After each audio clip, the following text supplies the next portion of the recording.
जय माता दी। नवरात्रि के दूसरे दिन माँ ब्रह्मचारिणी की पूजा की जाती है।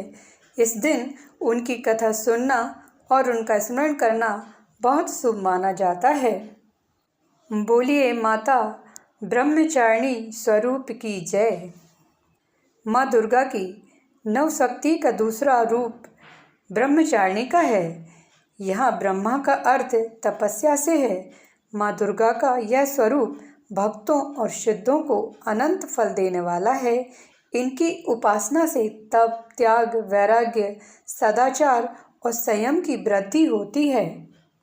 ब्रह्मचारिणी का अर्थ तप की चारिणी यानी तप का आचरण करने वाली देवी का यह रूप पूर्ण ज्योतिर्मय और अत्यंत भव्य है। इन देवी के दाएं हाथ में जप की माला है और बाएं हाथ में यह कमंडल धारण किए हैं। पूर्व जन्म में इस देवी ने हिमालय के घर पुत्री रूप में जन्म लिया था और नारद जी के उपदेश से भगवान शंकर को पति रूप में प्राप्त करने के लिए घोर तपस्या की थी।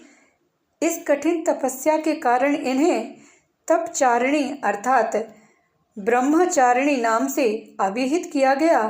1000 वर्ष तक इन्होंने केवल फल फूल खाकर बिताए और 100 वर्षों तक केवल जमीन पर रहकर साख पर निर्वाह किया। कुछ दिनों तक कठिन उपवास रखे और खुले आकाश के नीचे वर्षा और धूप के घोर कष्ट सहे। 3000 वर्षों तक टूटे हुए बिल्व पत्र खाए और भगवान शंकर की आराधना करती रहीं। इसके बाद तो उन्होंने सूखे बिल्व पत्र खाना भी छोड़ दिए। कई हजार वर्षों तक निर्जल और निराहार रहकर तपस्या करती रहीं। पत्तों को खाना छोड़ देने के कारण ही इनका नाम अपर्णा नाम पड़ गया। कठिन तपस्या के कारण देवी का शरीर एकदम क्षीण हो गया। देवता, ऋषि, सिद्धगण, मुनि सभी ने ब्रह्मचारिणी की तपस्या को अभूतपूर्व पुण्यकृत बताया, सराहना की और कहा, हे देवी, आज तक किसी ने इस तरह की कठोर तपस्या नहीं की। यह तुम्ही से ही संभव थी। तुम्हारी मनोकामना परिपूर्ण होगी और भगवान चंद्रमौली शिव जी तुम्हें पति रूप में प्राप्त होंगे।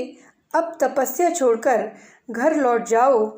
जल्द ही तुम्हारे पिता तुम्हें बुलाने आ रहे हैं।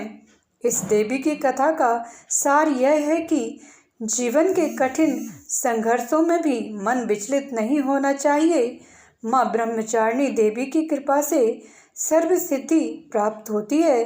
दुर्गा पूजा के दूसरे दिन देवी के इसी स्वरूप की उपासना की जाती है। जय माता दी। चैनल पर पहली बार आए हैं तो चैनल को सब्सक्राइब करिए, बेल आइकन प्रेस करिए, लाइक करिए, कमेंट सेक्शन में जय माता दी लिखिए। मिलते हैं अगली वीडियो में।